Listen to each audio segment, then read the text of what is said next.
Hi viewers, I am Bharathi. Welcome to Sri Tally tutorials Telugu YouTube channel. ఈరోజు వీడియోలో నేను GST portal గురించి ఎక్స్ప్లెయిన్ చేస్తున్నాను. చాలామంది వ్యూవర్స్ అడుగుతున్నారు వాళ్ళ కోసము. అంటే జిఎస్టీ పోర్టల్కి ఎలా లాగిన్ అవ్వాలి, నెక్స్ట్ చలన్ ఎలా క్రియేట్ చేయాలి, సో జిఎస్టీ రిజిస్ట్రేషన్ ఎక్కడ ఉంటుంది, సో మనము పేమెంట్ అమౌంట్ జిఎస్టీ అమౌంట్ అని పే చేయాలనుకున్నప్పుడు చలన్ అనేది ఎలా ప్రిపేర్ చేసుకోవాలి అవన్నీ ఎక్స్ప్లెయిన్ చేస్తాను. ఫస్ట్ ఆఫ్ ఆల్ మనం గూగుల్ క్రోమ్ ఓపెన్ చేసుకున్న తర్వాత ఇక్కడ www.gst.government.in లాగిన్ government.in అని టైప్ చేయాలి. టైప్ చేసిన వెంటనే ఇక్కడ మనకు ఆప్షన్స్ వస్తాయి. ఇక్కడ జిఎస్టీ లాగిన్ ఆప్షన్ క్లిక్ చేసుకోండి. జిఎస్టీ లాగిన్ ఆప్షన్లో మనము చలన్ క్రియేట్ చేయాలి అంటే లాగిన్ అవసరం లేదు. ఇక్కడ సర్వీసెస్ క్లిక్ చేశారు అంటే చూడండి, మీరు న్యూ జిఎస్టీ రిజిస్ట్రేషన్ చేసుకోవాలి అనుకున్నప్పుడు న్యూ రిజిస్ట్రేషన్ క్లిక్ చేసుకోండి. సో న్యూ రిజిస్ట్రేషన్ క్లిక్ చేసిన వెంటనే ఇక్కడ చూడండి మనకి రిజిస్ట్రేషన్ ఫామ్ అనేది డిస్ప్లే అవుతుంది. ఇక్కడ ఐఎంఏ సెలెక్ట్, మీరు ట్యాక్స్ పే చేస్తున్నారా, ట్యాక్స్ డిడక్టరా, ఈ కామర్సా, జిఎస్టీ ప్రాక్టీస్నరా, సో ఏది కావాలంటే అది సెలెక్ట్ చేసుకోండి. నెక్స్ట్ స్టేట్ సెలెక్ట్ చేసుకోండి, మీరు ఏ స్టేట్లో ఉన్నారు అని. స్టేట్ సెలెక్ట్ చేసిన తర్వాత జిఎస్టీ డిస్ట్రిక్ట్ సెలెక్ట్ చేసుకోండి, మీరు ఏ డిస్ట్రిక్ట్లో ఉన్నారని. సో నేమ్ ఎంట్రీ చేయండి, enter the GST ప్రాక్టీస్నర్ name. So next pan number అనేది వేయాలి, మనము పాన్ నెంబర్ వేయాలి. Next if you don't have pan number click here to apply, so మనం అప్లై చేసుకోవాలి. లేకపోతే మీరు జిఎస్టీ ప్రాక్టీషనర్ కాదు ట్యాక్స్ పేయర్ అనుకోండి, ట్యాక్స్ పేయర్ క్లిక్ చేసుకోండి, స్టేట్ ఇవన్నీ. సో బిజినెస్ నేమ్ క్లిక్ చేయాలి. Next permanent account number, pan number అనేది ఇవ్వాలి. ఇచ్చిన తర్వాత మన email address, mobile number, so mobile number ఇవన్నీ టైప్ చేసుకున్న తర్వాత ఇక్కడ ఇచ్చిన వాటిని మనం ఇక్కడ క్యాప్చర్ చేసుకొని ప్రొసీడ్ క్లిక్ చేసామంటే మనం జిఎస్టీ రిజిస్ట్రేషన్ క్లిక్ చేసుకోవచ్చండి. సో జిఎస్టీ రిజిస్ట్రేషన్ ఈ ప్రొసీడ్ క్లిక్ చేసిన తర్వాత ఇంకా కొంచెం ప్రొసీజర్ ఉంటుంది, మనం ఆ ప్రొసీజర్ చేసుకొని జిఎస్టీ రిజిస్ట్రేషన్ అనేది చేసుకోవచ్చు. సింపుల్గా నేను పోర్టల్ గురించి ఎక్స్ప్లెయిన్ చేస్తున్నాను. పేమెంట్స్ ఇప్పుడు చూడండి, జిఎస్టీ అమౌంట్ అనేది మనం గవర్నమెంట్కి పే చేయాలి అనుకున్నప్పుడు సర్వీసెస్కి వెళ్ళి పేమెంట్స్ క్లిక్ చేయండి. ఇక్కడ ఫస్ట్ ఆఫ్ ఆల్ మనం చలన్ అనేది క్రియేట్ చేయాలి. సో చలన్ క్లిక్ చేసిన వెంటనే ఇక్కడ చూడండి జిఎస్టీఎన్ నెంబర్ అడుగుతుంది. జిఎస్టీఎన్ నెంబర్ అనేది ఇవ్వాలి, మన కంపెనీ జిఎస్టీఎన్ నెంబర్ అనేది ఇవ్వాలి, జిఎస్టీ నెంబర్ అనేది ఇవ్వాలి.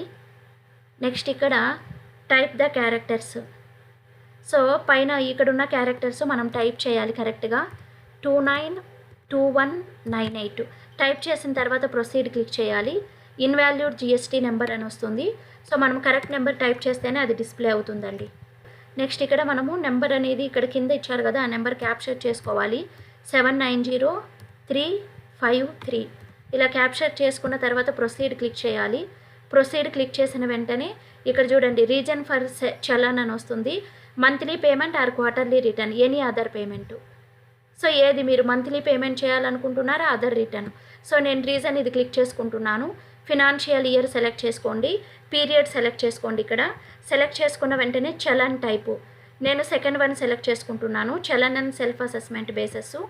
సో ఇక్కడ ప్రొసీడ్ క్లిక్ చేయండి. నెక్స్ట్ ప్రొసీడ్ క్లిక్ చేసిన వెంటనే చూడండి మన company email address, mobile number, so మన డీటెయిల్స్ అన్నీ డిస్ప్లే అవుతున్నాయి. ఇక్కడ డీటెయిల్స్ అన్నీ డిస్ప్లే అయిపోయిన తర్వాత ఇక్కడ చూడండి మన సిజిఎస్టీ అమౌంట్ ఎంత ఉందో మనం రికార్డ్ చేసుకోవాలి. ఇంట్రెస్ట్ ఏమన్నా ఉంటే వేసుకోవాలి, పెనాల్టీ ఇవన్నీ ఉంటే వేసుకోవాలి, లేకపోతే అవసరం లేదు. ఐజిఎస్టీ ట్యాక్స్ ఏమన్నా ఉంటే కూడా మనం వేసుకోవాలి, ఎంత పే చేస్తున్నామని. నెక్స్ట్ చెస్ అమౌంట్ ఉంటే వేసుకోవాలి, లేకపోతే అవసరం లేదు. టోటల్ చలన్ అమౌంట్ 6600 ఆటోమేటిక్గా వచ్చేస్తుంది. ఇప్పుడు మనము ఇప్పుడు ఇమీడియట్గా మనం పేమెంట్ పే చేసేట్టుగా ఉంటే ఈ పేమెంట్ క్లిక్ చేసుకోవాలి, లేకపోతే నెఫ్ట్ ఆర్టీజీఎస్ చేసేట్టుగా ఉంటే నెఫ్ట్ ఆర్టీజీఎస్ క్లిక్ చేసుకోవాలి. లేకపోతే సేవ్ చేసుకోవాలి, నేను తర్వాత పే చేస్తాను అనుకున్నప్పుడు మనం సేవ్ చేసుకోవచ్చు. ఎడిట్ చేసుకోవాలంటే కూడా ఎడిట్ చేసుకోవచ్చు. సో మీరు ఇవన్నీ ఫిల్ చేసి పేమెంట్ చేసేసిన తర్వాత జనరేట్ చలన్ అని క్లిక్ చేస్తే జనరేట్ చలన్ అవుతుంది. జనరేట్ అయిన తర్వాత మీరు అమౌంట్ పే చేసేస్తే పేమెంట్ సక్సెస్ఫుల్ అవుతుంది. లేకపోతే మీరు తర్వాత ఆఫ్లైన్లో పే చేసుకుంటాము అనుకున్నప్పుడు సేవ్ క్లిక్ చేసుకొని ఈ ఛానల్ని డౌన్లోడ్ చేసుకొని మీరు ఆఫ్లైన్లో కూడా పే చేసుకోవచ్చండి. నేనైతే ఇప్పుడు ఏ బటన్ను క్లిక్ చేయట్లేదండి. ఇప్పుడు మనం బ్యాక్ వెళ్ళిపోదాం. సో జిఎస్టీ పేమెంట్ చలన్ను ఎలా క్రియేట్ చేయాలో మనకు అర్థమైంది ఇప్పుడు. So payment చలను.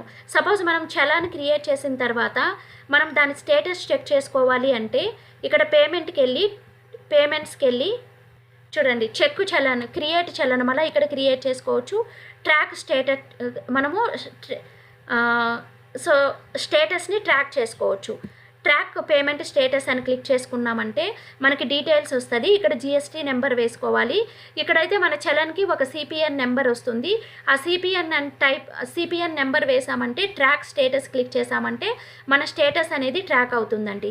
సో లేకపోతే ట్రాక్ అవ్వదు. జిఎస్టీఎన్ నెంబరు చలన్ సిపిఎన్ నెంబర్ ఉంటే వేసామంటే మన చలన్ అనేది ట్రాక్ అవుతుంది. అంటే మనం అమౌంట్ పే చేసేసామా, సక్సెస్ఫుల్గా మనకు బ్యాలెన్స్ ఎంత ఉంది అని ఫుల్ డీటెయిల్స్ అనేవి డిస్ప్లే అవుతాయి మనకి. సో ఇలా మనము పేమెంట్ చలన్ని క్రియేట్ చేసుకోవచ్చు. నెక్స్ట్ వచ్చి మనము డీటెయిల్స్ని ట్రాక్ చేసేసుకోవచ్చు. నెక్స్ట్ యూజర్ సర్వీస్కి వెళ్ళారంటే మీరు హెచ్ఎస్ఎన్ కోడ్ ఏదైనా కావాలంటే కూడా ఇక్కడ మీరు చెక్ చేసుకోవచ్చు. So search HSN code click చేయండి. సో ఏ code search HSN chapter by name or code. So ఏది క్లిక్ చేయాలి మీరు, దేనికి, సపోజ్ మొబైల్స్ యొక్క హెచ్ఎస్ఎన్ కోడ్ ఏంటి. సో ఇది చూడండి, మొబైల్స్ కొట్టిన వెంటనే చూడండి. సో మీరు దేనికి హెచ్ఎస్ఎన్ కోడ్ కావాలి, including cable, cranes, mobile. So దీంట్లో మళ్ళీ చాలా ఉన్నాయండి. సో క్రేన్స్ కావాలా, ట్రావెలింగ్ క్రేన్స్ కావాలా, చూడండి ఏమేమో వస్తున్నాయి. మీకు ఏ ఐటమ్స్ కావాలో సెలెక్ట్ చేసుకున్నారంటే సర్చ్ క్లిక్ చేశారంటే దానికి సంబంధించి మనకి చూడండి డిస్క్రిప్షను, హెచ్ఎస్ఎన్ కోడ్ అన్నీ డిస్ప్లే అయిపోతాయి. 6 డిజిట్ డిస్క్రిప్షన్ కోడ్ ఉంది మనకి. చూడండి రిలేటెడ్ హెచ్ఎస్ఎన్ కోడ్స్ కూడా మనకి డిస్ప్లే అయిపోతాయి. ఓకేనా. సో ఇవి హెచ్ఎస్ఎన్ కోడ్లో మనకి హెచ్ఎస్ఎన్ కోడ్ అనేది మనం ఇలాగ సర్చ్ చేసుకోవచ్చు. సో జిఎస్టీ పోర్టల్కి వెళ్ళి సర్వీసెస్కి వెళ్ళామంటే ఇక్కడ యూజర్ సర్వీసెస్కి వెళ్ళి హెచ్ఎస్ఎన్ కోడ్ అనేది మనం చెక్ చేసుకోవచ్చు. Next user ID for unregistered applicant. So మనం అన్రిజిస్టర్డ్ డీలర్ ఉంటే మనం యూజర్ ఐడి అనేది ఇక్కడ జనరేట్ చేసేసుకోవచ్చు. హాలిడే లిస్ట్ చూసుకోవచ్చు.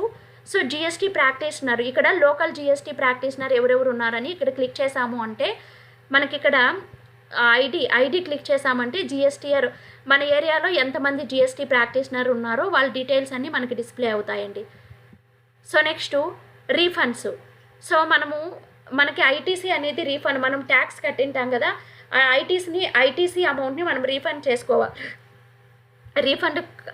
చేసుకోవాలి అంటే రీఫండ్స్ క్లిక్ చేయండి.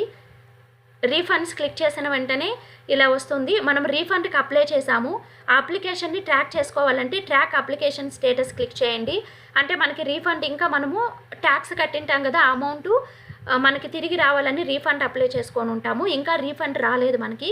అక్కడ మనం అప్లికేషన్ ఏఆర్ఎన్ నెంబర్ అనేది వేసామంటే మనకి స్టేటస్ అనేది తెలుస్తుంది. మనకి రీఫండ్ ఎందుకు రాలేదు, వచ్చిందా లేదా, మన బ్యాంక్ అకౌంట్లో డెబిట్ అయిందా లేదా, క్రెడిట్ అయిందా లేదా అని డిస్ప్లే అవుతుంది. నెక్స్ట్ ఈవే బిల్ క్లిక్ చేశారు అంటే మనం ఈవే బిల్ ప్రిపరేషన్ చేసుకోవచ్చు. నెక్స్ట్ ట్రాక్ అప్లికేషన్ స్టేటస్ అంటే మనం ఇంతకు ముందే చెప్పుకున్నాం, అప్లికేషన్ స్టేటస్ని ట్రాక్ చేసేసుకోవచ్చు. అదేవిధంగా మనము సో జిఎస్టీ ఆఫ్లైన్ రిటర్న్స్ చేసేటప్పుడు జిఎస్టీ ఆఫ్లైన్ టూల్స్ ఏమన్నా డౌన్లోడ్ చేసుకోవాలనుకున్నప్పుడు డౌన్లోడ్స్కి వెళ్ళండి. ఇక్కడ ఆఫ్లైన్ టూల్స్కి వెళ్ళండి. ఇక్కడ ఆఫ్లైన్ టూల్స్లో ఇక్కడ చూడండి GSTR 7 offline utility, GSTR 10, GSTR 9A offline utility, ఇలా మనకి జిఎస్టీఆర్ 8 అన్ని ఆఫ్లైన్ టూల్స్ ఉంటాయి. ఇక్కడ మనం ఈ జిఎస్టీఆర్ ఆఫ్లైన్ టూల్స్ని డౌన్లోడ్ చేసుకొని మనము జిఎస్టీ రిటర్న్స్ అనేవి అప్లై చేసుకోవచ్చు. లేకపోతే ఇక్కడ రిటర్న్ ఆఫ్లైన్ టూల్స్ క్లిక్ చేస్తే కూడా ఇలా వస్తాయి. మనం డౌన్లోడ్ క్లిక్ చేస్తే డౌన్లోడ్ అవుతాయండి. ఇలా ఆఫ్లైన్ టూల్స్ అన్నింటినీ మనం డౌన్లోడ్ చేసేసుకోవచ్చు. Next search tax payer. So మన ట్యాక్స్ పేయర్ని సర్చ్ చేయాలనుకున్నప్పుడు క్లిక్ చేయండి. ప్యాన్తో సర్చ్ చేయాలన్నా, కాంపోజిషన్ ట్యాక్స్ పేయరా, సర్చ్ బై GST 10. సో ఇక్కడ GST టిన్ నెంబర్ అనేది ఇచ్చి సర్చ్ క్లిక్ చేసామంటే మన ట్యాక్స్ పేయర్ డీటెయిల్స్ అనేది మనం చెక్ చేసుకోవచ్చండి. సో నెక్స్ట్ ఇలా మనము ఈ ఫీల్డ్స్ అన్నీ యూజ్ చేసుకోవచ్చు.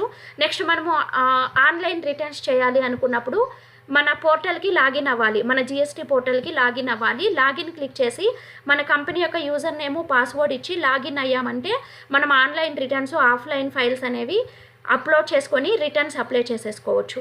ఇలా GST పోర్టల్లో మనము ఏమేమి యూజ్ చేసుకుంటాము అంటే సర్వీసెస్కి వెళ్ళి పేమెంట్స్లో చలన్ క్రియేట్ చేసేసుకోవచ్చు, రిజిస్ట్రేషన్కి వెళ్ళి న్యూ రిజిస్ట్రేషన్ చేసుకోవచ్చు, చలన్ని ట్రాకింగ్ చేసుకోవచ్చు. నెక్స్ట్ రీఫండ్ స్టేటస్ చెక్ చేసేసుకోవచ్చు. ఈవే బిల్ సిస్టమ్ అనేది యూజ్ చేసుకోవచ్చు. అంటే ఈవే బిల్ క్రియేట్ చేయాలంటే కూడా మనం ఇదే యూజ్ చేసుకుంటాము. నెక్స్ట్ ఇవి కాకుండా మనము రిటర్న్స్ కూడా అప్లై చేసేసుకోవచ్చు. ఇక్కడ రిటర్న్స్ అనేవి అప్లై చేసుకోవచ్చు. Offline return, online returns. Next మనకి జిఎస్టీ ఆఫ్లైన్ టూల్స్ కావాలంటే ఇక్కడ నుంచి మనం ఆఫ్లైన్ టూల్స్ డౌన్లోడ్ చేసుకొని జిఎస్టీ ఆఫ్లైన్ రిటర్న్స్ అనేవి అప్లై చేసుకోవచ్చు. జిఎస్టీ పోర్టల్ అనేది మనకి ఈ విధంగా యూజ్ అవుతుంది. నా వీడియో కనుక నచ్చినట్లయితే లైక్ చేయండి, నా ఛానల్ని సబ్స్క్రైబ్ చేసుకోండి. Thank you for watching. Keep watching.